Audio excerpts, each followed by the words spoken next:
Hello and welcome to Achievers Academy. ನಾನು ನಿಮ್ಮ ಪ್ರೀತಮ್. ಇವತ್ತಿನ ದಿನಪತ್ರಿಕೆಗಳ ವಿಶ್ಲೇಷಣೆಗೆ ಸ್ವಾಗತ.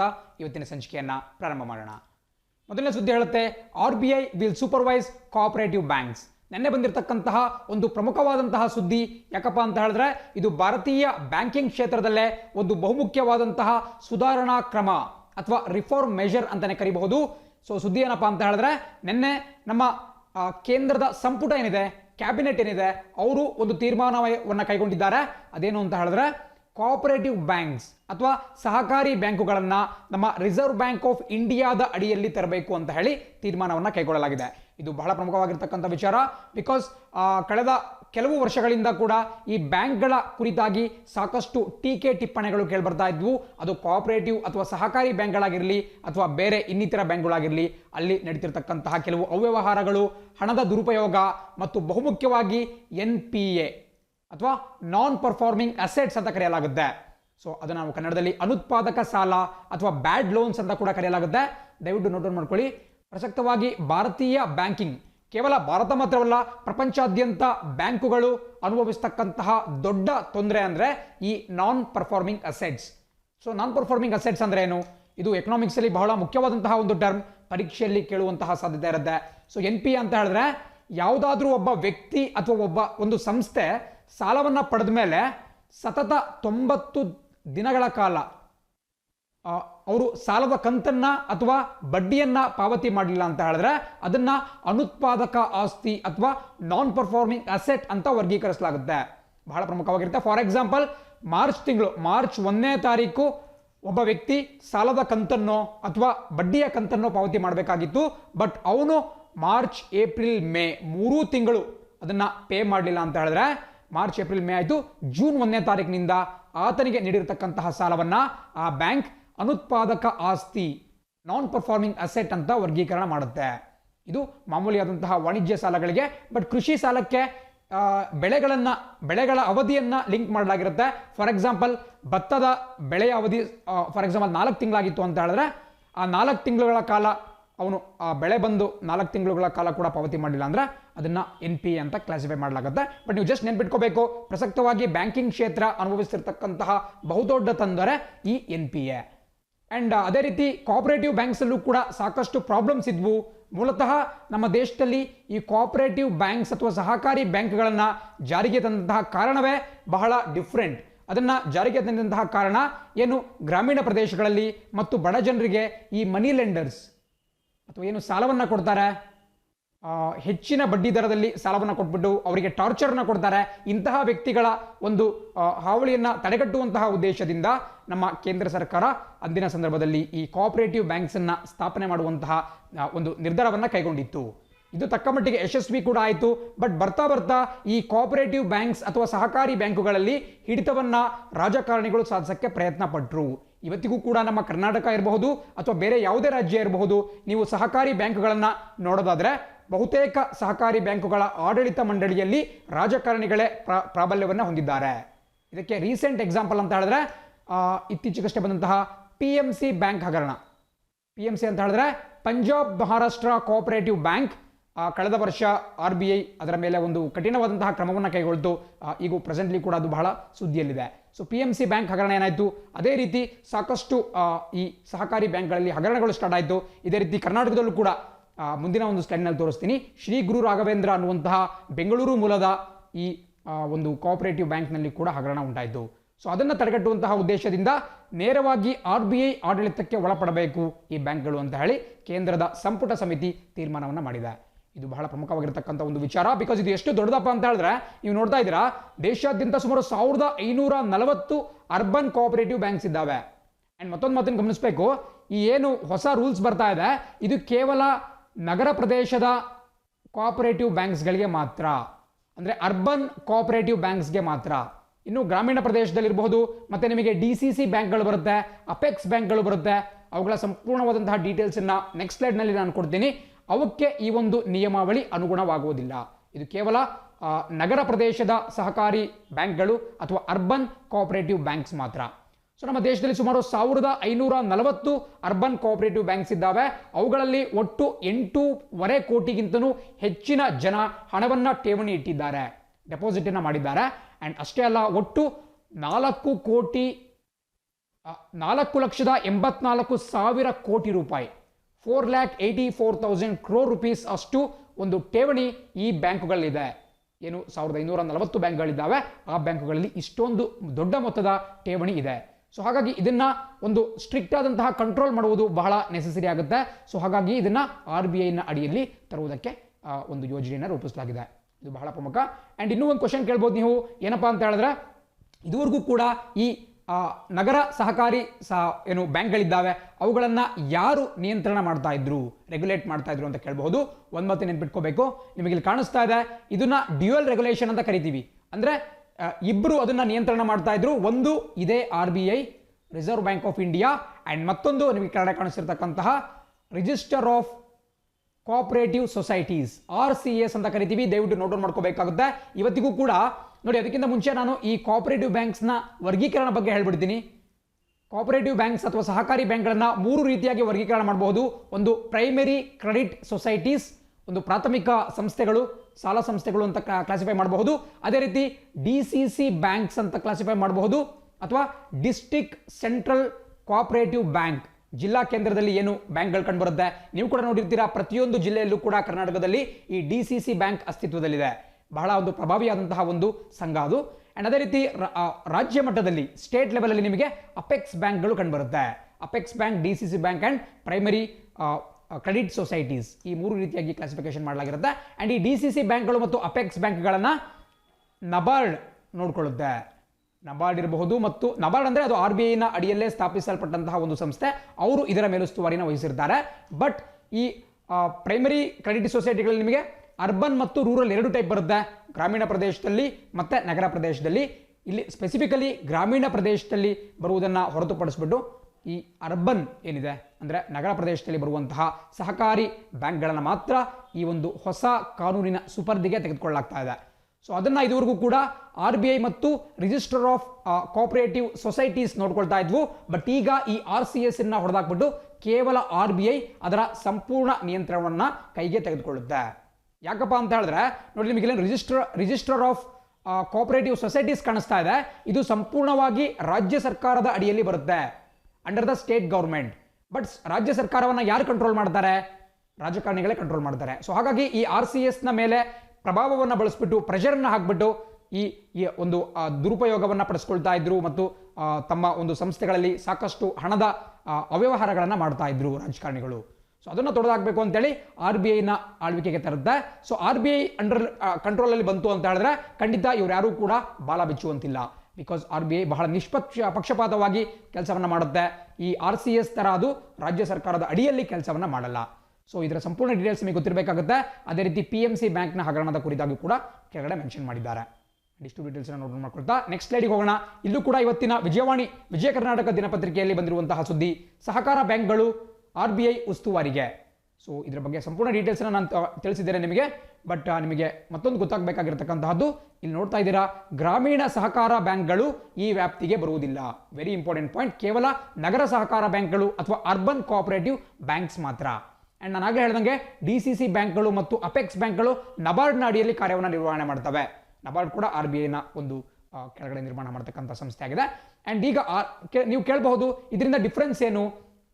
ನೇರವಾಗಿ RBIನ ಆಳ್ವಿಕೆಗೆ ಒಳಪಟ್ಟರೆ ಏನು ಚೇಂಜಸ್ ಆಗುತ್ತೆ ಅಂತ ಹೇಳಿದ್ರೆ, ನೋಡಿ, RBIನಲ್ಲಿ ಈಗಾಗಲೇ ಶೆಡ್ಯೂಲ್ಡ್ ಬ್ಯಾಂಕ್ಗಳು ಅಂತ ಕಾಣಿಸ್ಕೊಳ್ತಾವೆ ನಿಮಗೆ. ಇಲ್ಲಿ ಕೂಡ ನೋಡ್ತಾ ಇದ್ದೀರಾ, ವರ್ಗೀಕೃತ ಬ್ಯಾಂಕ್ಗಳು ಅಥವಾ ಶೆಡ್ಯೂಲ್ಡ್ ಬ್ಯಾಂಕ್ಗಳು ಅಂತ ಕರಿತೀವಿ. ಸೊ ಶೆಡ್ಯೂಲ್ಡ್ ಬ್ಯಾಂಕ್ ಅಂದ್ರೇನು? ಸೊ ಸ್ವಲ್ಪ ಇತಿಹಾಸವನ್ನು ಗಮನಿಸ್ತಾ ಹೋಗೋಣ. ನಮ್ಮ RBI ಯಾವಾಗ ಅಸ್ತಿತ್ವಕ್ಕೆ ಬಂತು ಅಂತ ಕೂಡ ಬಹಳ ಪ್ರಮುಖವಾಗುತ್ತೆ.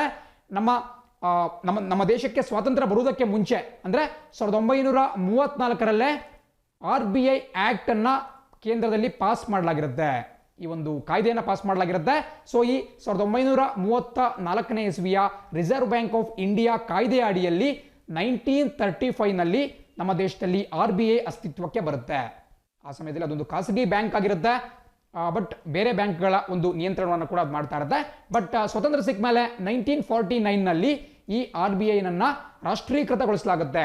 Nationalisation of RBI in 1949. So ಇದು ಬಹಳ ಪ್ರಮುಖವಾದಂತಹ ಒಂದು ವಿಚಾರ. ಸೊ ಈ 1934ರ ಕಾಯ್ದೆ ಏನಿದೆ, ಆ ಕಾಯ್ದೆಯ 2ನೇ ಶೆಡ್ಯೂಲ್ ಅಂತ ಹೇಳಿದ್ರೆ ಅನುಸೂಚಿ ಅಂತ ಕರಿಬಹುದು. ಸೊ ಅದರ 2ನೇ ಅನುಸೂಚಿಯಲ್ಲಿ ನಿಗದಿಪಡಿಸಲಿರತಕ್ಕಂತಹ ಬ್ಯಾಂಕ್ಗಳನ್ನು ನಾವು ಶೆಡ್ಯೂಲ್ಡ್ ಬ್ಯಾಂಕ್ ಅಂತ ಕರಿತೀವಿ. ಸೊ ಬಹಳ ಪ್ರಮುಖವಾಗಿರುತ್ತೆ. ಶೆಡ್ಯೂಲ್ ಬ್ಯಾಂಕ್ಗಳಂದ್ರೇನು, ಯಾವೆಲ್ಲ ಬ್ಯಾಂಕ್ಗಳು 1934ರ RBI ಕಾಯ್ದೆಯ 2ನೇ ಅನುಸೂಚಿಯಲ್ಲಿ ಒಳಗೊಂಡಿದ್ದಾವೋ ಆ ಬ್ಯಾಂಕ್ಗಳನ್ನು ಶೆಡ್ಯೂಲ್ಡ್ ಬ್ಯಾಂಕ್ ಅಂತ ಕರಿತೀವಿ.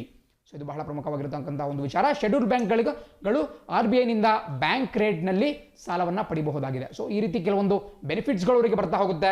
ಬಟ್ ಸದ್ಯದ ಪರಿಸ್ಥಿತಿಯಲ್ಲಿ ಶೆಡ್ಯೂಲ್ಡ್ ಬ್ಯಾಂಕ್ ಅಂದರೆ ಏನು ಅಂತ ಮಾತ್ರ ನೀವು ತಿಳ್ಕೊಳ್ತಾ ಮುಂದಕ್ಕೆ ಹೋಗಬೇಕಾಗುತ್ತೆ. ಸೊ ಶೆಡ್ಯೂಲ್ಡ್ ಬ್ಯಾಂಕಲ್ಲಿ ನಿಮಗೆ RRBs ಬರುತ್ತೆ, ಕೆಲವೊಂದು ಕೋಆಪರೇಟಿವ್ ಬ್ಯಾಂಕ್ಸ್ ಕೂಡ ಆಲ್ರೆಡಿ ಶೆಡ್ಯೂಲ್ ಆಗಿದ್ದಾವೆ.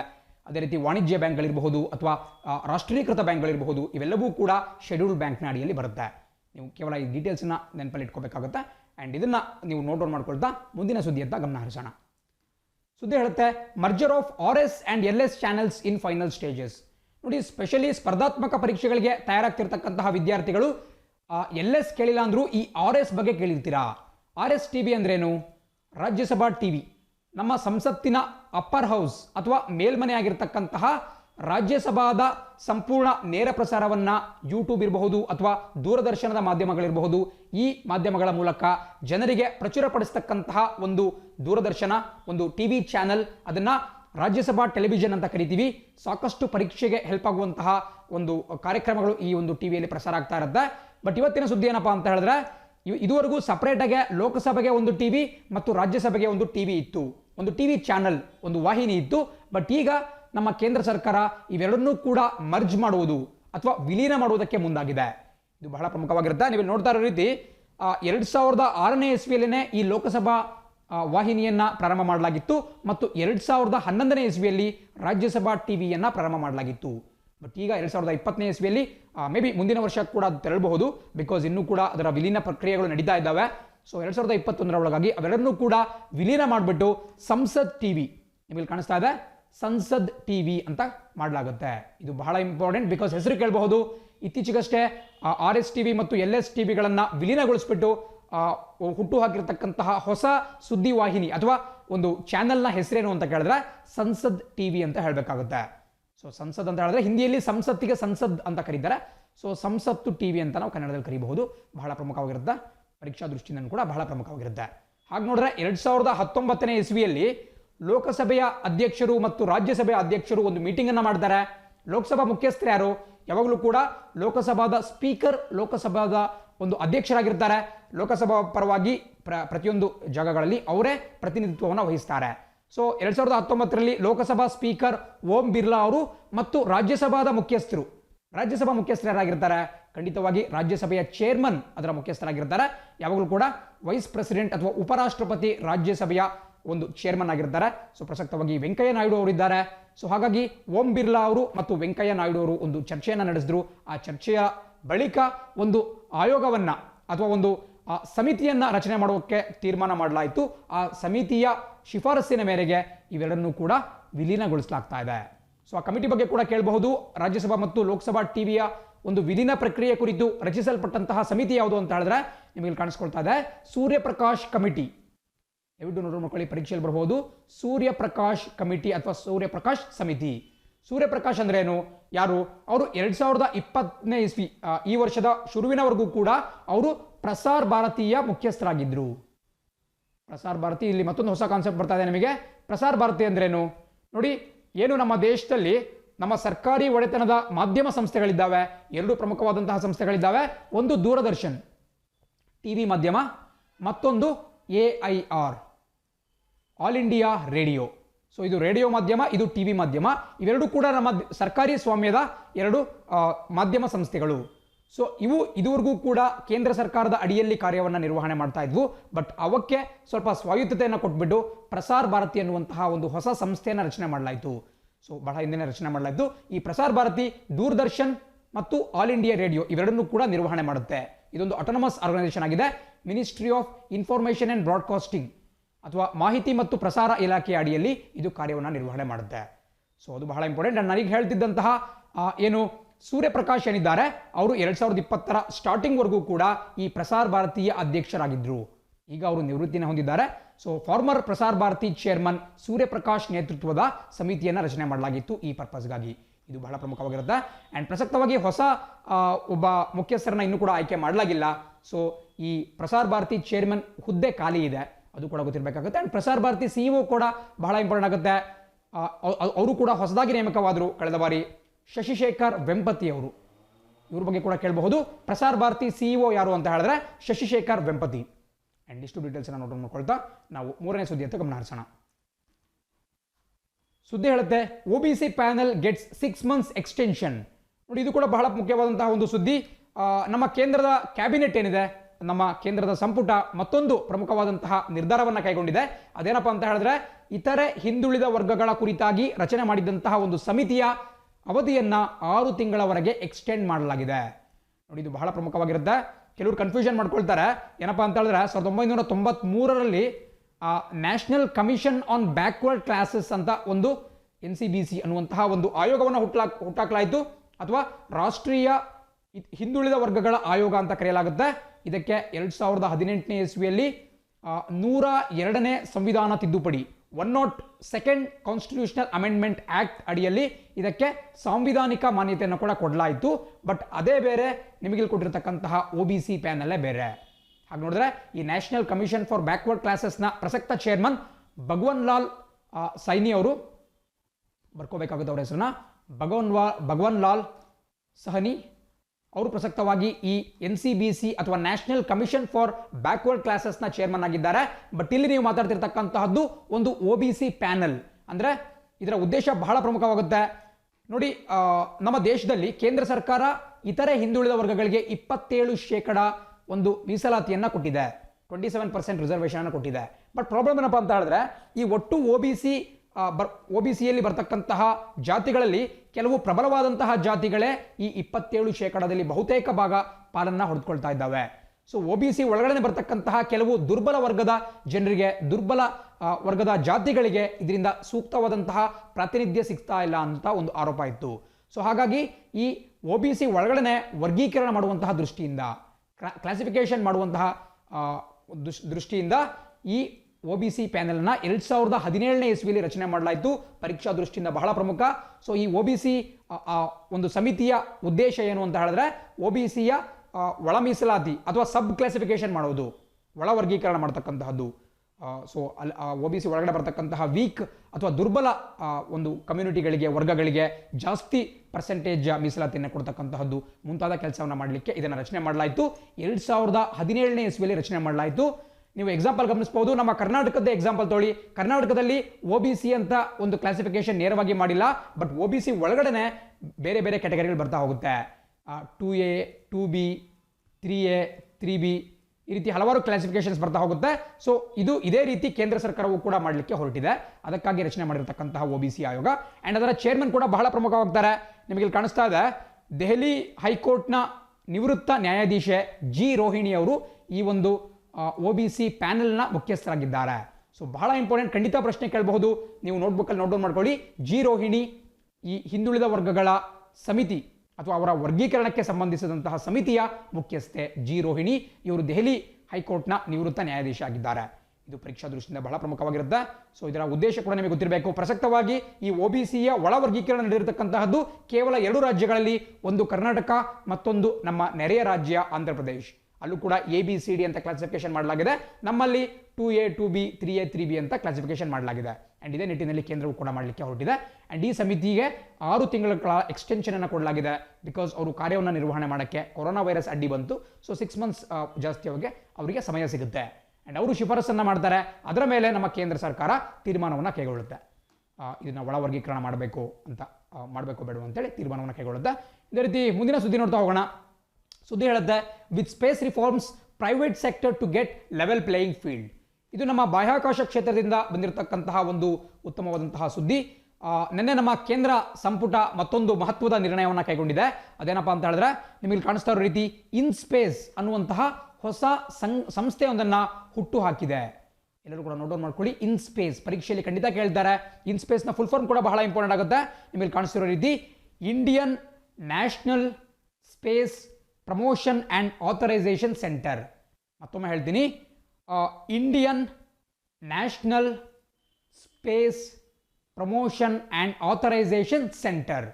ಸೊ ಇಲ್ಲಿ ಏನು ಮಾಡ್ತಾರೆ, ಹೆಸರೇ ಹೇಳುವಂತೆ ನಮ್ಮ ದೇಶದಲ್ಲಿ ಈ ಬಾಹ್ಯಾಕಾಶಕ್ಕೆ ಸಂಬಂಧಪಟ್ಟಂಥ ಚಟುವಟಿಕೆಗಳಿರಬಹುದು, ಕಾರ್ಖಾನೆಗಳಿರಬಹುದು, ಕೈಗಾರಿಕೆಗಳಿರಬಹುದು, ಅವುಗಳಿಗೆ ಉತ್ತೇಜನವನ್ನು ಕೊಡುವಂತಹ ಉದ್ದೇಶದಿಂದ ಈ ಇನ್ಸ್ಪೇಸ್ ಸಂಸ್ಥೆಯನ್ನು ನಮ್ಮ ಸರ್ಕಾರ ಸ್ಥಾಪನೆ ಮಾಡಿದೆ. ಇದು ಬಹಳ ಪ್ರಮುಖವಾಗಿರುತ್ತೆ. ಬಿಕಾಸ್ ಪ್ರಸಕ್ತವಾಗಿ ಈ ಬಾಹ್ಯಾಕಾಶಕ್ಕೆ ಸಂಬಂಧಪಟ್ಟಂಥ ಎಲ್ಲ ತಂತ್ರಜ್ಞಾನದ ಮೇಲೆ ನಮ್ಮ Indian space research organisation ISRO ಏನಿದೆ, ಇದು ಏಕಸ್ವಾಮ್ಯವನ್ನು ಹೊಂದಿದೆ, ಮೊನೋಪಲಿ ಅಂತ ಕರಿತೀವಿ. ಸೊ ಸಂಪೂರ್ಣ ತಂತ್ರಜ್ಞಾನ ಇದರ ಬಳಿ ಮಾತ್ರ ಇರತಕ್ಕಂತಹದ್ದು. ಸೊ ಹಾಗಾಗಿ ಖಾಸಗಿ ಸಂಸ್ಥೆಗಳು ಈ ಬಾಹ್ಯಾಕಾಶಕ್ಕೆ ಸಂಬಂಧಪಟ್ಟಂಥ ಚಟುವಟಿಕೆಗಳಲ್ಲಿ ತೊಡಗಿಕೊಳ್ಳುವುದರಿಂದ ವಂಚಿತರಾಗ್ತಾ ಇದ್ದಾರೆ. ಸೊ ಅದನ್ನು ಹೋಗಲಾಡಿಸುವಂತಹ ದೃಷ್ಟಿಯಿಂದ ಈ ಇನ್ಸ್ಪೇಸ್ ಅನ್ನುವಂತಹ ಸಂಸ್ಥೆಯನ್ನು ನಮ್ಮ ಕೇಂದ್ರ ಸರ್ಕಾರ ಸ್ಥಾಪನೆ ಮಾಡಲಿಕ್ಕೆ ಮುಂದಾಗಿದೆ. ಇದು ಬಹಳ ಪ್ರಮುಖವಾದಂತಹ ಒಂದು ಸುದ್ದಿ. ಸೊ ಹಾಗಾಗಿ ಯಾರಾದರೂ ಉದ್ಯಮಿಗಳು, ಖಾಸಗಿ ಕಂಪನಿಗಳು ಈ ಕುರಿತಾದಂತಹ ಟೆಕ್ನಾಲಜಿ ಮೇಲೆ ಕೆಲಸವನ್ನು ಮಾಡಬೇಕು ಅಂತ ಇಚ್ಛೆ ಪಟ್ಟಲ್ಲಿ ಈ ಇನ್ಸ್ಪೇಸ್ ಅನ್ನುವಂತಹ ಸಂಸ್ಥೆ ಅವರಿಗೆ ಸಂಪೂರ್ಣವಾದಂತಹ ಸಹಕಾರವನ್ನು ಕೊಡುತ್ತೆ ಮತ್ತು ಒಂದು ಮಾರ್ಗದರ್ಶನವನ್ನು ಕೊಡುತ್ತೆ. ಇದು ಬಹಳ ಪ್ರಮುಖವಾಗಿರುತ್ತೆ. ಆ್ಯಂಡ್ ನಿಮಗೆ ಇಲ್ಲಿ ಕೂಡ ಕೆಳಗಡೆ ಕಾಣಿಸ್ತಾ ಇದೆ NSIL ಅಂತೇಳಿ, ಇದನ್ನು ಕೂಡ ನೋಟ್ ಡೌನ್ ಮಾಡ್ಕೊಂಬಿಡಿ.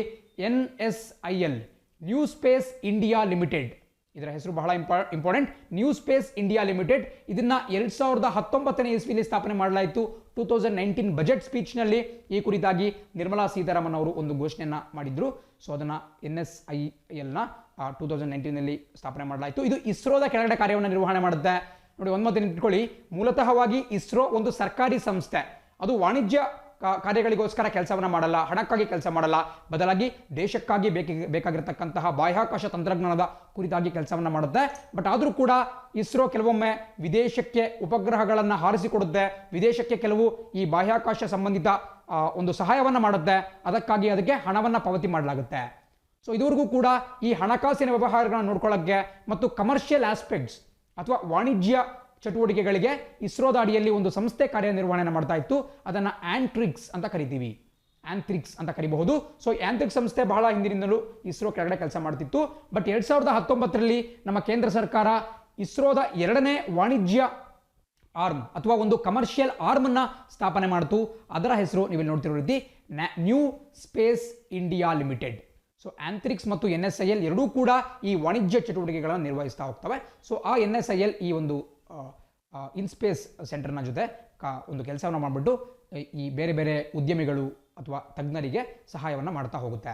ಸೊ ಪರೀಕ್ಷೆಯಲ್ಲಿ ಕೇಳಬಹುದು, ಇಸ್ರೋದ ವಾಣಿಜ್ಯ ವಿಭಾಗ ಯಾವುದು ಅಂತ ಕೇಳಿದ್ರೆ ಖಂಡಿತ ಆಂಥ್ರಿಕ್ಸ್ ಮತ್ತು NSIL, New Space India limited ಅಂತ ನೀವು ಕೇಳಬಹುದು. ಆ ಕುರಿತಂತೆ ಇಸ್ರೋದ ಚೇರ್ಮನ್ K. ಶಿವನ್ ಅವರು ಕೂಡ ಒಂದು ಹೇಳಿಕೆಯನ್ನು ಕೊಟ್ಟಿದ್ದಾರೆ. ಸೊ ಇದು ಬಹಳ ಪ್ರಮುಖವಾದಂತಹ ಒಂದು ಸುದ್ದಿಯಾಗಿರುತ್ತೆ. ಇದೇ ರೀತಿ ಮುಂದಿನ ಸುದ್ದಿ ನೋಡ್ತಾ ಹೋಗೋಣ. ಸುದ್ದಿ ಹೇಳುತ್ತೆ, ಶಾಸನ ಸಭೆಗಳಲ್ಲಿ ಮಹಿಳೆಯರಿಗೆ ಸೂಕ್ತ ಪ್ರಾತಿನಿಧ್ಯ ದೊರಕಿಸಿಕೊಡಲು ಬೇಕು ಬದ್ಧತೆ. ಇವತ್ತಿನ ಪ್ರಜಾವಾಣಿ ದಿನಪತ್ರಿಕೆಯಲ್ಲಿ ಬಂದಿರತಕ್ಕಂತಹ ಒಂದು ಆರ್ಟಿಕಲ್.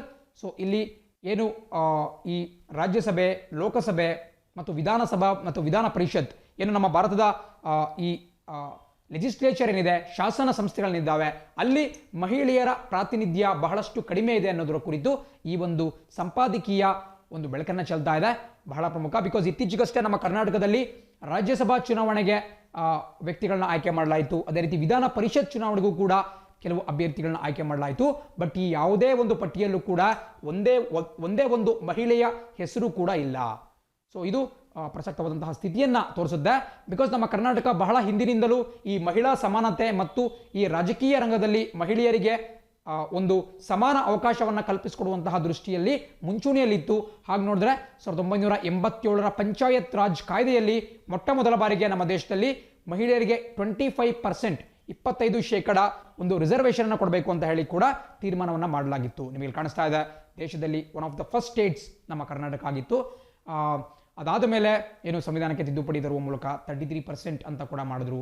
ಅದೇ ರೀತಿ ಇತ್ತೀಚೆಗೆ ಒಂದು ಕೂಗು ಕೇಳಿಬಂದಿದ್ದು 50% ಮಾಡಬೇಕು ಅಂತ ಹೇಳಿ ಈ ಒಂದು ಸ್ಥಳೀಯ ಸಂಸ್ಥೆಗಳಲ್ಲಿ, ಲೋಕಲ್ ಬಾಡೀಸ್ ಏನಿದ್ದಾವೆ ಅವುಗಳಲ್ಲಿ 50% ಸೀಟ್ಗಳನ್ನು ಮಹಿಳೆಯರಿಗೆ ಮೀಸಲಿಡಬೇಕು ಅಂತ ಹೇಳಿ ಕೂಡ ಒಂದು ಚರ್ಚೆ ನಡೀತಿತ್ತು. ಇದು ಎಲ್ಲ ದೇಶವೂ ಕೂಡ ಇದನ್ನ ಪಾಲಿಸ್ತಾ ಇಲ್ಲ. ಬಟ್ ಕರ್ನಾಟಕ 50% ಮಹಿಳೆಯರಿಗೆ ರಿಸರ್ವೇಷನ್ ಕೂಡ ಒಂದು ಘೋಷಣೆ ಮಾಡಿದೆ, ಏನು ನಮ್ಮ ಈ ಸ್ಥಳೀಯ ಸಂಸ್ಥೆಗಳಲ್ಲಿ, ಲೋಕಲ್ ಬಾಡೀಸ್ಗಳಲ್ಲಿ. ಬಟ್ ಇವತ್ತು ಮಾತಾಡ್ತಿರ್ತಕ್ಕಂತಹ ಸುದ್ದಿ, ಈ ಸ್ಥಳೀಯ ಸಂಸ್ಥೆಗಳು, ಗ್ರಾಮ ಪಂಚಾಯಿತಿಗಳು, ಜಿಲ್ಲಾ ಪಂಚಾಯಿತಿಗಳಲ್ಲಿ ನಡೆಯುತ್ತೆ. ಬಟ್ ನಮ್ಮ ಕರ್ನಾಟಕದ ವಿಧಾನಸಭೆ ಮತ್ತು ವಿಧಾನ ಪರಿಷತ್ ಆಗಿರಬಹುದು, ಅದೇ ರೀತಿ ಲೋಕಸಭೆ, ರಾಜ್ಯಸಭೆ ಆಗಿರಬಹುದು, ಇಲ್ಲಿ ಮಹಿಳೆಯರ ಸ್ಥಿತಿಗತಿ ಬಹಳ ಕಳಪೆಯಾಗಿದೆ ಅಂತಲೇ ಹೇಳಲಾಗ್ತಾ ಇದೆ.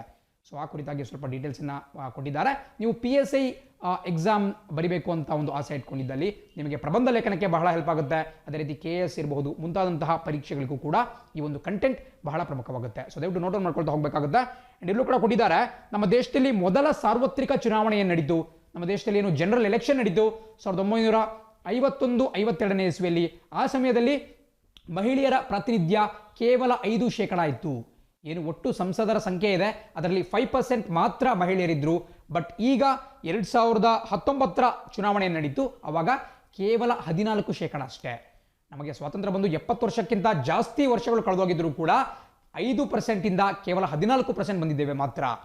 ಬಿಕಾಸ್ ಒಂದು ಮಾತು ನೀವು ಗಮನಿಸಬೇಕು, 2011ರ ಜನಗಣತಿ 2011 ಸೆನ್ಸಸ್ ಅನ್ನು ನೀವು ನೋಡೋದಾದ್ರೆ ನಮ್ಮ ದೇಶದಲ್ಲಿ ಮಹಿಳೆಯರ ಪ್ರಮಾಣ 48.5%, 48% ಇರತಕ್ಕಂತಹ ಮಹಿಳೆಯರ ಒಂದು ಪ್ರಾತಿನಿಧ್ಯ ಕೇವಲ 14% ಇದೆ ನಮ್ಮ ಸಂಸತ್ತಿನಲ್ಲಿ.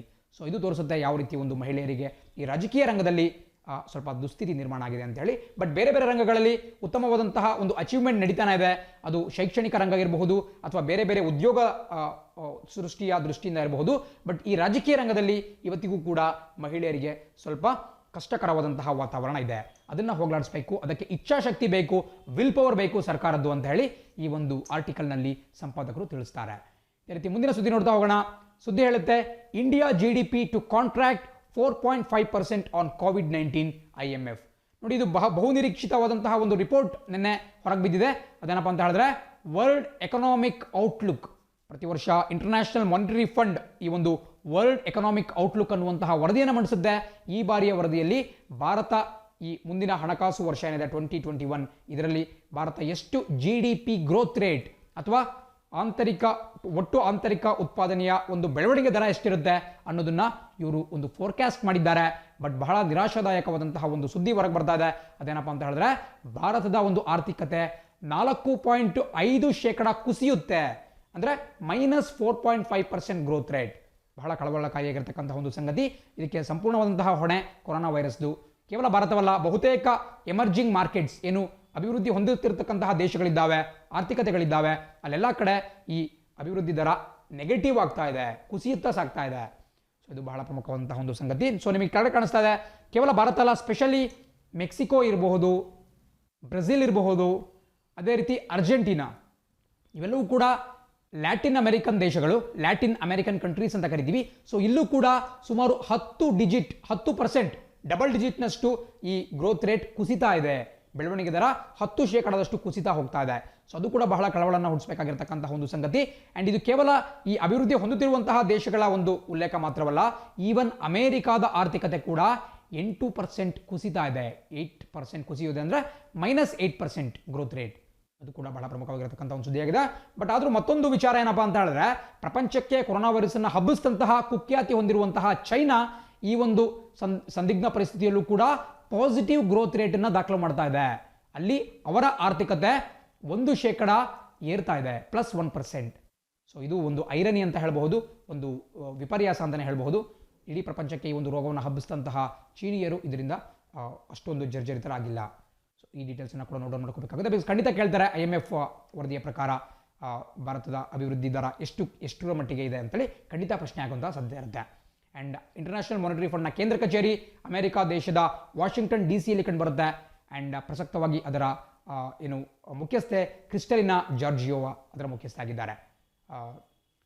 ಅವರ ಹೆಸರು ಕೂಡ ಬಹಳ ಪ್ರಮುಖವಾಗಿರುತ್ತೆ. ಇದನ್ನು ನೋಡ್ಕೊಳ್ತಾ ಮುಂದಿನ ಸುದ್ದಿಯತ್ತ ಗಮನ ಹರಿಸೋಣ. ಸೊ ಸುದ್ದಿ ಹೇಳುತ್ತೆ, Connor to become MCC's first women president. ನೋಡಿ, ಇದು ಕೂಡ ಕ್ರೀಡಾ ಕ್ಷೇತ್ರದಿಂದ ಬರೆದಿರತಕ್ಕಂತಹ ಪ್ರಮುಖವಾದಂತಹ ಸುದ್ದಿ. ಮಾಜಿ ಇಂಗ್ಲೆಂಡ್ ದೇಶದ ಮಹಿಳಾ ಕ್ರಿಕೆಟ್ ತಂಡದ ಕ್ಯಾಪ್ಟನ್, ಇಂಗ್ಲೆಂಡ್ ವಿಮೆನ್ಸ್ ಕ್ರಿಕೆಟ್ ಟೀಮ್ನ ಕ್ಯಾಪ್ಟನ್ ಆಗಿದ್ದಂತಹ ಕ್ಲೇರ್ ಕಾರ್ನರ್ ಅವರು MCCಯ ಮುಖ್ಯಸ್ಥೆಯಾಗಿ ಹೊರಹೊಮ್ಮಿದ್ದಾರೆ. ಮೊಟ್ಟ ಮೊದಲ MCC ಪ್ರೆಸಿಡೆಂಟ್. ಸೊ MCC ಅಂದ್ರೆ ಏನಂತ ತಿಳ್ಕೊಂಬೋಣ. ಇದರ ಬಗ್ಗೆ ನಾನು ಹಿಂದೆ ಕೂಡ ಕ್ಲಾಸ್ಗಳಲ್ಲಿ ಹೇಳಿದ್ದೇನೆ. MCC ಅಂತ ಹೇಳಿದ್ರೆ Meryl born cricket club. Very important, Meryl born cricket club. Because ಬಹಳಷ್ಟು ಜನ ಕನ್ಫ್ಯೂಷನ್ ಮಾಡ್ಕೊಳ್ತಾರೆ. MCCಯಲ್ಲಿ 2 MCC ಬರುತ್ತೆ. ಒಂದು ನಾನೀಗ ಹೇಳ್ತಿರ್ತಕ್ಕಂತಹ ಮೆರಿಲ್ ಬೋರ್ನ್ ಕ್ರಿಕೆಟ್ ಕ್ಲಬ್, ಮತ್ತೊಂದು ಆಸ್ಟ್ರೇಲಿಯಾ ದೇಶದಲ್ಲಿ ಕಂಡು ಬರತಕ್ಕಂತಹ ಮೆಲ್ಬೋರ್ನ್ ಕ್ರಿಕೆಟ್ ಗ್ರೌಂಡ್, MCG ಅಂತ ಕರಿಬಹುದು. ಸೊ ಇದು MCC. ಸೊ ಬಹಳಷ್ಟು ಜನ ಕನ್ಫ್ಯೂಷನ್ ಮಾಡ್ಕೊಳ್ತಾರೆ MCC ಮತ್ತು MCG ಮಧ್ಯೆ. ಮೆಲ್ಬೋರ್ನ್ ಕ್ರಿಕೆಟ್ ಗ್ರೌಂಡ್ ಆಸ್ಟ್ರೇಲಿಯಾದಲ್ಲಿ ಕಂಡು ಬಂದ್ರೆ MCC ಅಥವಾ ಮೆರಿಲ್ ಬೋರ್ನ್ ಕ್ರಿಕೆಟ್ ಕ್ಲಬ್ ನಮಗೆ ಇಂಗ್ಲೆಂಡ್ ದೇಶದಲ್ಲಿ ಕಂಡು ಬರುತ್ತೆ. ಏನು ಜಗದ್ವಿಖ್ಯಾತ ಲಂಡನ್ನಲ್ಲಿರ್ತಕ್ಕಂತಹ ಲಾರ್ಡ್ಸ್ ಕ್ರಿಕೆಟ್ ಸ್ಟೇಡಿಯಂ ಇದೆ, ಇದು ಅತ್ಯಂತ ಒಂದು ಜನಪ್ರಿಯವಾದಂತಹ ಒಂದು ಕ್ರಿಕೆಟ್ ಕ್ರೀಡಾಂಗಣ. ಪ್ರಪಂಚದ ಪ್ರತಿಯೊಬ್ಬ ಕ್ರಿಕೆಟ್ ಆಟಗಾರನು ಕೂಡ ಈ ಲಾರ್ಡ್ಸ್ ಮೈದಾನದಲ್ಲಿ ಆಡಬೇಕು ಅಂತ ಆಸೆಯನ್ನು ಪಡ್ತಾನೆ.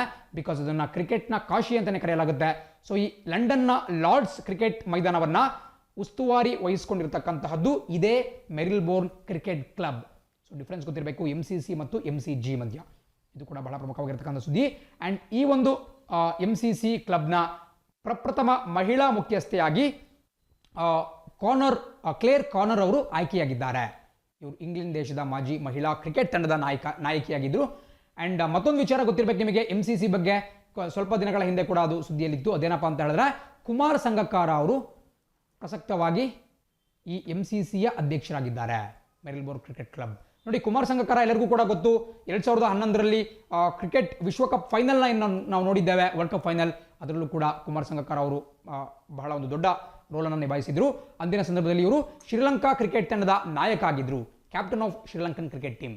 ಸೊ ಇವರು ಪ್ರಪ್ರಥಮ ಬ್ರಿಟಿಷೇತರ ವ್ಯಕ್ತಿಯಾಗಿ ಹೊರಹೊಮ್ಮಿದ್ರು. ಅಂದರೆ ಕಳೆದ ವರ್ಷನೇ ಇವರು MCCಯ ಅಧ್ಯಕ್ಷರ ಗಾದಿಗೆ ಏರಿದ್ರು. ಸೊ ಬ್ರಿಟಿಷೇತರ ವ್ಯಕ್ತಿ MCC ಅಧ್ಯಕ್ಷರಾಗಿದ್ದು ಅದೇ ಮೊದಲ ಬಾರಿಗೆ. ಸೊ ಕುಮಾರ ಸಂಗಕ್ಕಾರ ಅವರು ಪ್ರಸಕ್ತವಾಗೂ ಕೂಡ MCCಯ ಅಧ್ಯಕ್ಷರಾಗಿದ್ದಾರೆ. ಬಿಕಾಸ್ ಕೊರೋನಾ ಇರುವಂತಹ ಕಾರಣದಿಂದ ಇವರ ಅವಧಿಯನ್ನು ಮತ್ತೊಂದು ವರ್ಷಕ್ಕೆ ಎಕ್ಸ್ಟೆಂಡ್ ಮಾಡಲಾಯಿತು. ಯೂಶುವಲಿ ಈ MCCಯ ಅಧ್ಯಕ್ಷರ ಅವಧಿ 1 ವರ್ಷ ಇರುತ್ತೆ. ಇವರಿಗೆ 2 ಟರ್ಮ್ಗಳ ಕಾಲ ಇವರು MCCಯ ಅಧ್ಯಕ್ಷರಾಗಿದ್ದು. ಸೊ ಈ ಪ್ರಶ್ನೆ ಕೂಡ ಆಗಬಹುದು ಕುಮಾರ್ ಸಂಗಕ್ಕಾರ, ಬಿಕಾಸ್ ಇವರು ಶ್ರೀಲಂಕಾದವರಾಗ್ಬಿಟ್ಟು ಬ್ರಿಟನ್ ದೇಶದ ಈ ಒಂದು ಪ್ರಖ್ಯಾತ ಕ್ರಿಕೆಟ್ ಕ್ಲಬ್ಗೆ ಇವರು ಅಧ್ಯಕ್ಷರಾಗಿದ್ದಾರೆ. ಸೊ ಇವರ ನಂತರ 2021ರಿಂದ ಕ್ಲೇರ್ ಕಾನರ್ ಅವರು ವಹಿಸಿಕೊಳ್ತಾರೆ. ಇವರ ಹೆಸರನ್ನು ಮರೆಯುವಂಥ ಸಾಧ್ಯತೆಯೇ ಇಲ್ಲ. So Kumar Sangakkara and Clare Connor ಇಬ್ಬರ ಹೆಸರನ್ನು ಕೂಡ ನೀವು ನೆನಪಿಟ್ಕೋಬೇಕಾಗುತ್ತೆ. ಆ್ಯಂಡ್ ಇದರೊಂದಿಗೆ ಈಗ ಪ್ರಶ್ನೋತ್ತರಗಳು ಪ್ರಾರಂಭ ಆಗುತ್ತೆ. ಪ್ರತಿಯೊಬ್ಬರು ಕೂಡ ಆನ್ಸರ್ ಮಾಡಲಿಕ್ಕೆ ಟ್ರೈ ಮಾಡಿ. ಪ್ರೀಮಿಯರ್ ಚಾಟ್ನಲ್ಲಿ ನೀವು ಆನ್ಸರ್ ಮಾಡಲಿಕ್ಕೆ ಟ್ರೈ ಮಾಡಿ. ಆ್ಯಂಡ್ ಏನಾದರೂ ಇನ್ಫಾರ್ಮೇಷನ್ಸ್ ಇದ್ದರೆ ಅಲ್ಲೇ ಪರಸ್ಪರ ಎಕ್ಸ್ಚೇಂಜ್ ಮಾಡ್ಕೊಳ್ಳೋದಕ್ಕೆ ಯೂಸ್ ಮಾಡ್ಕೊಳ್ಳಿ. ಆ್ಯಂಡ್ ಮೊದಲ ಪ್ರಶ್ನೆ ಹೇಳುತ್ತೆ, ವಿಶ್ವ ಬ್ಯಾಂಕ್ ಡೇಟಾ ವರದಿಯ ಪ್ರಕಾರ ಭಾರತವು 2017ರ PPP ಆಧಾರದ ಅತಿದೊಡ್ಡ ಆರ್ಥಿಕತೆಯಾಗಿ ಸ್ಥಾನವನ್ನು ಪಡೆದಿದೆ.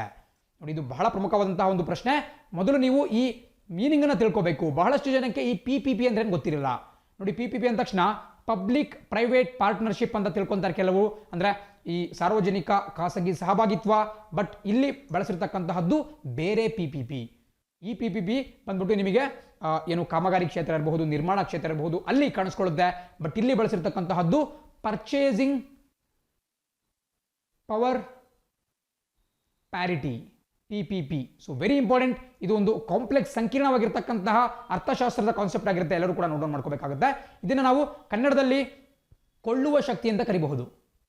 ಕೊಳ್ಳುವ ಶಕ್ತಿ ಹೆಸರೆಲ್ಲ ಹೇಳುತ್ತೆ, ಪರ್ಚೇಸಿಂಗ್ ಪವರ್ ಅಂದರೆ ಕೊಳ್ಳುವಂತಹ ಶಕ್ತಿ. ಬಿಕಾಸ್ ನೋಡಿ, ಈ ಒಂದು ದೇಶದ GDPಯನ್ನು ಕ್ಯಾಲ್ಕುಲೇಟ್ ಮಾಡಿದಾಗ 2 ರೀತಿಯ GDPಗಳನ್ನ ನಾವು ಮಾಡಬಹುದು. ಒಂದು nominal GDP, gross domestic produce ಏನಿದೆ GDP, ಎಲ್ಲರೂ ಕೂಡ ಕೇಳಿರ್ತೀರಾ, ಒಟ್ಟು ಆಂತರಿಕ ಉತ್ಪಾದನೆ. ಸೊ ಇದನ್ನ ನಾಮಿನಲ್ GDP ಅಂತ ಒಂದು ರೀತಿ ವರ್ಗೀಕರಣ ಮಾಡಬಹುದು. ಮತ್ತೊಂದು ಈ ಕೊಳ್ಳುವ ಶಕ್ತಿಯ ಮೇಲೆ ಬರುವಂತಹ PPP based GDP, purchasing power parity. ಇದು ಯಾವ ರೀತಿ ಅಂದರೆ ನಿಮಗೆ ಸಿಂಪಲ್ ಒಂದು ಎಕ್ಸಾಂಪಲ್ ಕೊಟ್ಟು ನಾನು ಹೇಳಕ್ಕೆ ಇಷ್ಟಪಡ್ತೀನಿ. ಬಿಕಾಸ್ ಇದನ್ನ ಎಕ್ಸಾಂಪಲ್ ಮೂಲಕ ಬಹಳ ಸುಲಭವಾಗಿ ಅರ್ಥ ಮಾಡ್ಕೋಬಹುದು. ನೋಡಿ, ಫಾರ್ ಎಕ್ಸಾಂಪಲ್ ಸುಮ್ಮನೆ ನಾವು ಒಂದು ಅಂದಾಜು ಮಾಡ್ಕೊಳ್ಳೋಣ. ಭಾರತದ GDP 1 ಕೋಟಿ ರೂಪಾಯಿ ಇದೆ ಆ್ಯಂಡ್ ಅಮೆರಿಕದ GDP 10 ಕೋಟಿ ರೂಪಾಯಿ ಇದೆ. ಸೊ ಡೆಫಿನೆಟ್ಲಿ ನಾವು ಅಮೆರಿಕಾಕ್ಕಿಂತ 10 ಪಟ್ಟು ಕಡಿಮೆ GDPಯನ್ನು ಹೊಂದಿದ್ದೇವೆ ಅಂತ ತಿಳ್ಕೋಬೇಕು. ನೋಡಿ, ನಾನು ಸುಮ್ಮನೆ ಒಂದು ಅಂಕಿಅಂಶ ಕೊಡ್ತಾ ಇರ್ತಕ್ಕಂತಹದ್ದು, ಬಿಕಾಸ್ GDP ಲಕ್ಷ ಕೋಟಿಗಳಲ್ಲಿರುತ್ತೆ. ನಾನು ಸುಮ್ಮನೆ 1 crore ಮತ್ತು 10 ಕೋಟಿ ಅಂತ ನಾನು ಎಕ್ಸಾಂಪಲ್ ತೊಗೊಂತಾ ಇದ್ದೀನಿ. ಸೊ ಈ ರೀತಿ ಇರುತ್ತೆ. ಅಮೆರಿಕಾದ GDPಗಿಂತಲೂ 10 ಪಟ್ಟು ಕಡಿಮೆ ಭಾರತದ GDP ಇರುತ್ತೆ. ಬಟ್ ನೀವು ಪ್ರಾಕ್ಟಿಕಲ್ ಆಗಿ ನೋಡೋದಾದ್ರೆ ಸುಮ್ಮನೆ ಒಂದು ಎಕ್ಸಾಂಪಲ್ ತೊಗೊಳೋಣ. ಅಮೆರಿಕದಲ್ಲಿ ಒಂದು ವಾಟರ್ ಬಾಟಲ್ನ ಬೆಲೆ ಎಷ್ಟಿದೆ? ಒಂದು ನೀರಿನ ಬಾಟಲ್ನ ಬೆಲೆ ಸುಮಾರು $1.45, $1.45 ಅಂದರೆ ಎಷ್ಟಾಗುತ್ತೆ? 100 ರೂಪಾಯಿ ಅಂತಲೇ ಇಟ್ಕೊಂಡ್ಬಿಡೋಣ. 100 ರೂಪಾಯಿಗಿಂತ ಜಾಸ್ತಿ ಆಗುತ್ತೆ, 100 ರೂಪಾಯಿ ಅಂತ ಇಟ್ಕೊಳ್ಳೋಣ. ಅದೇ ಭಾರತದಲ್ಲಿ ಒಂದು ವಾಟರ್ ಬಾಟಲ್ಗೆ ಬೆಲೆ ಎಷ್ಟಿದೆ? ಖಂಡಿತ 15 ರೂಪಾಯಿಯಿಂದ 20 ರೂಪಾಯಿ ಮಾತ್ರ ಇರೋದು. ಸೊ ನಿಮಗೆ ಡಿಫ್ರೆನ್ಸ್ ಗೊತ್ತಾಗ್ತಾ ಇದೆ. ನಮ್ಮೆರಡೂ ದೇಶಗಳ GDPಯ ಅಂಕಿಅಂಶ ಏನೇ ಆಗಿರಲಿ, ನಮ್ಮ ಎರಡೂ ದೇಶಗಳ ಕೊಳ್ಳುವ ಶಕ್ತಿ ಬೇರೆ ಬೇರೆ ಆಗುತ್ತೆ, ಪರ್ಚೇಸಿಂಗ್ ಪವರ್ ಬೇರೆ ಬೇರೆ ಆಗುತ್ತೆ. ಸೊ ಹಾಗಾಗಿ ಭಾರತ ಗಳಿಸ್ತಕ್ಕಂತಹ GDP ಅತ್ಯಂತ ಕಮ್ಮಿ ಇದ್ರೂ ಕೂಡ ಅದು ಈ ಕೊಳ್ಳುವ ಶಕ್ತಿಯಲ್ಲಿ ಸ್ವಲ್ಪ ಮೇಲ್ಗಡೆ ಹೋಗುತ್ತೆ, ಪರ್ಚೇಸಿಂಗ್ ಪವರ್ ಪ್ಯಾರಿಟಿಲಿ. ಸೊ ಹಾಗಾಗಿ ಭಾರತ ಈ PPP ಆಧಾರದ GDPಯಲ್ಲಿ ಸ್ವಲ್ಪ ಉತ್ತಮವಾದಂತಹ ಸ್ಥಾನವನ್ನು ಹೊಂದಿರುತ್ತೆ. ಆ್ಯಂಡ್ ಪ್ರಸಕ್ತವಾಗಿ ಭಾರತ ಹೊಂದಿರತಕ್ಕಂತಹ ಸ್ಥಾನ ಆಪ್ಷನ್ B, 3ನೇ ಸ್ಥಾನ. 3rd ಪೊಸಿಷನ್ ಎಲ್ಲಿದೆ? ಪ್ರಪಂಚದಲ್ಲಿ ಅತಿ ಹೆಚ್ಚು PPP GDP ಹೊಂದಿರತಕ್ಕಂತಹ ದೇಶ ಚೀನಾ ಆದರೆ ಎರಡನೇ ಸ್ಥಾನದಲ್ಲಿ ಅಮೆರಿಕ ಕಂಡುಬರುತ್ತೆ. ಆ್ಯಂಡ್ ಅಮೆರಿಕದ ನಂತರವೇ ಕಂಡುಬರ್ತಕ್ಕಂತಹ ದೇಶ ಭಾರತ. ನೋಡಿ, ನಾಮಿನಲ್ ಅಥವಾ ನಾಮಾಂಕಿತ GDP ಯ ಪ್ರಕಾರ ಭಾರತ ಕೆಳಗಿನ ಸ್ಥಾನದಲ್ಲಿದೆ. ಬಟ್ PPP ಬೇಸಿಸ್ ಮೇಲೆ ಭಾರತ ಮೂರನೇ ಸ್ಥಾನದಲ್ಲಿದೆ. ಅದರ ಅರ್ಥ ಭಾರತದಲ್ಲಿ ಏನು ಹಣವನ್ನು ನಾವು ಸಂಬಳವನ್ನು ತೆಗೆದುಕೊಳ್ತೀವಿ ಅದರಿಂದ ಕೊಳ್ಳುವ ಶಕ್ತಿ ಜಾಸ್ತಿ ಇದೆ, ಪರ್ಚೇಸಿಂಗ್ ಪವರ್ ಪ್ಯಾರಿಟಿ ಜಾಸ್ತಿ ಇರುತ್ತೆ. ಬಿಕಾಸ್ ಭಾರತದಲ್ಲಿ ಬೇರೆ ಬೇರೆ ವಸ್ತುಗಳ ಬೆಲೆ ಬಹಳ ಕಡಿಮೆ ಬೇರೆ ದೇಶಗಳಿಗೆ ಕಂಪೇರ್ ಮಾಡಿದ್ರೆ. ಸೊ ಹಾಗಾಗಿ ಈ ಕೊಳ್ಳುವ ಶಕ್ತಿಯ ಒಂದು ಪಟ್ಟಿಯಲ್ಲಿ ಭಾರತ ಈ ಒಂದು GDP ಯ ಪಟ್ಟಿಯಲ್ಲಿ ಮೇಲಿನ ಸ್ಥಾನವನ್ನು ಅಲಂಕರಿಸುತ್ತೆ. ಸೊ ಥರ್ಡ್ ಪೊಸಿಷನ್ ಬಹಳ ಪ್ರಮುಖ, ಪರೀಕ್ಷೆಯಲ್ಲಿ ಕೇಳ್ತಾರೆ. ಆ್ಯಂಡ್ ಪ್ರಸಕ್ತವಾಗಿ ವಿಶ್ವ ಬ್ಯಾಂಕ್ನ ಬಗ್ಗೆ ಕೂಡ ಕೊಟ್ಟಿದ್ದಾರೆ. ವಿಶ್ವ ಬ್ಯಾಂಕ್ ಕೂಡ IMF ರೀತಿ ವಾಷಿಂಗ್ಟನ್ DC ತನ್ನ ಪ್ರಧಾನ ಕಚೇರಿಯನ್ನು ಹೊಂದಿದೆ. ಆ್ಯಂಡ್ ಅದರ ಮುಖ್ಯಸ್ಥ ಅಮೆರಿಕ ದೇಶದ ಡೇವಿಡ್ ಮಾಲ್ಪಾಸ್ ಅವರು. ಈ ರೀತಿ ಎರಡನೇ ಪ್ರಶ್ನೆ ನೋಡ್ತಾ ಹೋಗೋಣ. ಪ್ರಶ್ನೆ ಹೇಳುತ್ತೆ, COVID-19 ಸಾಂಕ್ರಾಮಿಕದ ಮಧ್ಯೆ ಯುರೋಪ್ನಲ್ಲಿ ತನ್ನ ರಾಷ್ಟ್ರೀಯ ಚುನಾವಣೆಯನ್ನು ಯಶಸ್ವಿಯಾಗಿ ನಡೆಸಿದಂತಹ ಮೊದಲ ದೇಶ ಯಾವುದು? ನೋಡಿ, ನಮ್ಮ ದೇಶದಲ್ಲಿ ಇವತ್ತಿನ ಒಂದು ಲೇಟೆಸ್ಟ್ ಕರೆಂಟ್ ಅಫೇರ್ಸ್ ನೀವು ನೋಡೋದಾದ್ರೆ ಎಕ್ಸಾಮ್ಸನ್ನೇ ಕ್ಯಾನ್ಸಲ್ ಮಾಡಲಾಗಿದೆ, CBSE ಎಕ್ಸಾಮ್ಸನ್ನ. ಸೊ ಪರೀಕ್ಷೆ ನಡೆಸೋದಕ್ಕೆ ಕೂಡ ನಮ್ಮ ದೇಶದಲ್ಲಿ ಹೆದರ್ಕೊಳ್ಳಲಾಗ್ತಾ ಇದೆ. ಬಟ್ ಯುರೋಪ್ನಲ್ಲಿ ಬರುವಂತಹ ಒಂದು ಚಿಕ್ಕ ರಾಷ್ಟ್ರ ಇತ್ತೀಚೆಗಷ್ಟೇ ತನ್ನ ನ್ಯಾಷನಲ್ ಎಲೆಕ್ಷನ್ ಏನು ಸಂಸತ್ ಚುನಾವಣೆ ಇದೆ ಅದನ್ನೇ ಬಹಳ ಯಶಸ್ವಿಯಾಗಿ ನಿಭಾಯಿಸ್ಬಿಡ್ತು. ಸೊ ಅದು ಯಾವ ದೇಶ ಅಂತ ಪ್ರಶ್ನೆಯಲ್ಲಿ ಕೇಳ್ತಾ ಇದ್ದಾರೆ. ಇದಕ್ಕೆ ಸರಿಯಾದ ಉತ್ತರ ಆಪ್ಷನ್ ಸಿ, ಸರ್ಬಿಯಾ. ಸರ್ಬಿಯಾ ದೇಶ ಈ ಒಂದು ಅಲ್ಲಿನ ಪಾರ್ಲಿಮೆಂಟರಿ ಎಲೆಕ್ಷನ್ ಅನ್ನ ಯಶಸ್ವಿಯಾಗಿ ನಡೆಸಿದೆ. ಅಂಡ್ ಸರ್ಬಿಯಾ ಬಗ್ಗೆ ನಿನ್ನೆ ಕೂಡ ನಾವು ಮಾತಾಡಿದ್ವಿ. ಏನು ವಿಶ್ವದ ನಂಬರ್ 1 ಟೆನ್ನಿಸ್ ಆಟಗಾರ ನೊವಾಕ್ ಜೊಕೋವಿಕ್ ಇದ್ದಾರೆ. ನಿನ್ನೆ ಅಷ್ಟೇ ಕೊರೋನಾ ವೈರಸ್ ಇವರಿಗೂ ಕೂಡ ತಗುಲಿತ್ತು. ಸೊ ಅವರು ಸರ್ಬಿಯಾ ದೇಶದ ಒಬ್ಬ ಟೆನ್ನಿಸ್ ಆಟಗಾರ. ಅಂಡ್ ಬೆಲ್ಗ್ರೇಡ್ ಅಂತಕ್ಕಂತಹದ್ದು ಸರ್ಬಿಯಾದ ರಾಜಧಾನಿ ಆಗಿದೆ. ಅದು ಕೂಡ ಪರೀಕ್ಷಾ ದೃಷ್ಟಿಯಿಂದ ಬಹಳ ಪ್ರಮುಖವಾಗಿರುತ್ತೆ. ನೋಟ್ ಡೌನ್ ಮಾಡ್ಕೊಳ್ತಾ ಮುಂದಕ್ಕೆ ಹೋಗೋಣ. ಆ್ಯಂಡ್ ಪ್ರಸಕ್ತ ಇವತ್ತು ಕೂಡ ನಮ್ಮ ಕರ್ನಾಟಕದಲ್ಲಿ ಕರ್ನಾಟಕ ಸರ್ಕಾರ ಬಹಳ ಒಂದು ದೊಡ್ಡ ಸಾಹಸಕ್ಕೆ ಕೈ ಹಾಕಿದೆ ಅಂತ ಹೇಳ್ಬೋದು. ಇಂತಹ ಸಾಂಕ್ರಾಮಿಕ ಪಿಡುಗಿನ ಮಧ್ಯೆಯೇ ಇಲ್ಲಿನ SSLC ಎಕ್ಸಾಮನ್ನು ಕಂಡಕ್ಟ್ ಮಾಡಲಾಗ್ತಾ ಇದೆ. ಸೊ ಅದಕ್ಕೆ ನಾವು ಯಶಸ್ಸು ಆಗಲಿ ಅಂತೇಳಿ ಪ್ರಾರ್ಥನೆ ಮಾಡಬೇಕಾಗುತ್ತೆ. ಬಿಕಾಸ್ ಸಹಸ್ರಾರು ವಿದ್ಯಾರ್ಥಿಗಳು ಈ ಒಂದು SSLC ಎಕ್ಸಾಮ್ನಲ್ಲಿ ಪಾಲ್ಗೊಳ್ತಾ ಇದ್ದಾರೆ. ಸೊ ಅವರೆಲ್ಲರಿಗೂ ಕೂಡ ನಾವು ಆಲ್ ದ ಬೆಸ್ಟನ್ನು ಹೇಳ್ತಾ ಮುಂದಿನ ಪ್ರಶ್ನೆ ಅಂತ ಗಮನ ಹರಿಸೋಣ. ಮೂರನೇ ಪ್ರಶ್ನೆ ಹೇಳುತ್ತೆ, ಯಾವ ಹಣಕಾಸು ಸಂಸ್ಥೆಯ ಪ್ರಕಾರ ಭಾರತದ ತಲಾ ಆದಾಯವು 2020-21ರಲ್ಲಿ 5.4% ಕಡಿಮೆಯಾಗಿದೆ? ನೋಡಿ, ಇವತ್ತಿನ ಪ್ರಶ್ನೆಗಳಲ್ಲಿ ಸಾಕಷ್ಟು ಈ ಎಕನಾಮಿಕ್ಸ್ ಪ್ರಶ್ನೆಗಳು ನಿಮಗೆ ಕಾಣಿಸ್ಕೊಳ್ತಾ ಇದ್ದಾವೆ. ಸೊ ಇತ್ತೀಚೆಗಷ್ಟೇ ಒಂದು ಸಂಸ್ಥೆ ಒಂದು ವರದಿಯನ್ನು ಮಂಡನೆ ಮಾಡಿತು. ಆ ವರದಿಯ ಪ್ರಕಾರ ಭಾರತದ ತಲಾದಾಯ ಅಂದ್ರೇನು? ಪರ್ ಕ್ಯಾಪಿಟಾ ಇನ್ಕಮ್ ಅಂತ ಇಂಗ್ಲಿಷಲ್ಲಿ ಕರಿತೀವಿ. ಇದು ಕೂಡ ಒಂದು ಬಹುಮುಖ್ಯವಾದಂತಹ ಎಕನಾಮಿಕ್ಸ್ ಕಾನ್ಸೆಪ್ಟ್ ಆಗಿದೆ. ಸೊ ಇವರು ಹೇಳ್ತಾ ಇದ್ದಾರೆ 2020-21 ಹಣಕಾಸು ವರ್ಷದಲ್ಲಿ ಪ್ರತಿಯೊಬ್ಬ ಭಾರತೀಯನ ತಲಾ ಆದಾಯ ಏನಿದೆ, ಪರ್ ಕ್ಯಾಪಿಟಾ ಇನ್ಕಮ್ ಇದೆ, ಅದು 5.4% ಅಷ್ಟು ಕಡಿಮೆ ಆಗುತ್ತೆ ಅಂತ ಇವರು ಒಂದು ಮುನ್ಸೂಚನೆಯನ್ನು ಕೊಟ್ಟಿದ್ದಾರೆ. ಸೊ ಇದಕ್ಕೆ ಫಸ್ಟ್ ಸರಿಯಾದ ಉತ್ತರವನ್ನು ತಿಳ್ಕೊಳ್ಳೋಣ. ಅದಾದ್ಮೇಲೆ ನಾವು ಪರ್ ಕ್ಯಾಪಿಟಾ ಇನ್ಕಮ್ ಬಗ್ಗೆ ಡಿಸ್ಕಸ್ ಮಾಡೋಣ. ಇದಕ್ಕೆ ಸರಿಯಾದ ಉತ್ತರ option B, state bank of India SBI ನಡೆಸಿದಂತಹ ಒಂದು ಸಮೀಕ್ಷೆಯ ಪ್ರಕಾರ ಈ ಒಂದು ಸುದ್ದಿ ಹೊರಬಿದ್ದಿದೆ. ಅಂಡ್ ಪ್ರಸಕ್ತವಾಗಿ SBIನ ಅಧ್ಯಕ್ಷ ರಜನೀಶ್ ಕುಮಾರ್ ಅವರು ಅಂಡ್ SBI ತನ್ನ ಕೇಂದ್ರ ಕಚೇರಿಯನ್ನು ಮುಂಬೈ ನಗರದಲ್ಲಿ ಹೊಂದಿದೆ. ಅಂಡ್ ಈಗ ನಾವು ಈ ತಲಾದಾಯದ ಬಗ್ಗೆ ಥಿಂಕ್ ಮಾಡೋಣ. ನೋಡಿ, ತಲಾದಾಯ ಅಂದ್ರೆ ಒಂದು ದೇಶದ ಒಟ್ಟು ಆದಾಯ ಡಿವೈಡೆಡ್ ಬೈ ಆ ದೇಶದ ಒಟ್ಟು ಜನಸಂಖ್ಯೆ. Total income of A nation divided by total population of A nation ಅಂತ ಕರಿಬಹುದು. ಅಂದ್ರೆ ಫಾರ್ ಎಕ್ಸಾಂಪಲ್ ಭಾರತ ಒಟ್ಟು ಎಲ್ಲಾ ರಂಗದಿಂದನೂ ಬೇರೆ ಯಾವುದೇ ಮೂಲಗಳಿಂದ ಇರಬಹುದು ನಮ್ಮ ದೇಶ ಎಷ್ಟು ಈ ಆದಾಯವನ್ನು ಗಳಿಸುತ್ತೆ ಅದನ್ನ ನಮ್ಮ ದೇಶದ ಪ್ರತಿಯೊಬ್ಬ ನಾಗರಿಕನಿಗೂ ಹಂಚಿದ್ರೆ ಎಷ್ಟು ಬರುತ್ತೆ ಅದನ್ನ ಪರ್ ಕ್ಯಾಪಿಟಾ ಇನ್ಕಮ್ ಅಥವಾ ತಲಾದಾಯ ಅಂತ ಕರಿತೀವಿ. ಒಂದು ವರದಿಯ ಪ್ರಕಾರ 2016ನೇ ಇಸ್ವಿಯಲ್ಲಿ ಪ್ರತಿ ತಿಂಗಳು ನಾವು ಈ ಮಂತ್ಲಿ ಪರ್ ಕ್ಯಾಪಿಟಾ ಇನ್ಕಮ್ ನೋಡೋದಾದ್ರೆ ನಮ್ಮ ದೇಶದಲ್ಲಿ ಸುಮಾರು 11,000 ರೂಪಾಯಿ ಇತ್ತು. 11,000 ರೂಪಾಯಿ ಚಿಲ್ಲರೆ ಇತ್ತು. ಸೊ ಪ್ರತಿಯೊಬ್ಬ ವ್ಯಕ್ತಿ 11,000 ರೂಪಾಯಿ ಪ್ರತಿ ತಿಂಗಳಿಗೆ ಗಳಿಸ್ತಾನೆ ಅಂತ ಹೇಳಬಹುದು. ಬಟ್ ಇದು ನೇರವಾಗಿ ವ್ಯಕ್ತಿಗಳು ಗಳಿಸಲ್ಲ. ಬಿಕಾಸ್ ಇದರಲ್ಲಿ ಎಲ್ಲಾ ರೀತಿಯಂತಹ ಮೂಲಗಳಿಂದ ಬಂದಂತಹ ಹಣವನ್ನು ಕ್ಯಾಲ್ಕುಲೇಟ್ ಮಾಡಲಾಗುತ್ತೆ. ಹಾಗೆ ನೋಡಿದ್ರೆ ನಿಮಗೆ ಈ ರಾಷ್ಟ್ರೀಯ ಆದಾಯವೇ ಬಹಳ ಒಂದು ಸಂಕೀರ್ಣವಾದಂತಹ ಕಾನ್ಸೆಪ್ಟ್. ನ್ಯಾಷನಲ್ ಇನ್ಕಮ್ ಅಂತ ಕರಿತೀವಿ. ಸೊ ಈ national income divided by population is equal to ಈ ತಲಾದಾಯ ಅಥವಾ ಪರ್ ಕ್ಯಾಪಿಟಾ ಇನ್ಕಮ್ ಅಂತ ಕರಿಬಹುದು. ಇದೊಂದು ಫಾರ್ಮುಲಾ ಇರುತ್ತೆ.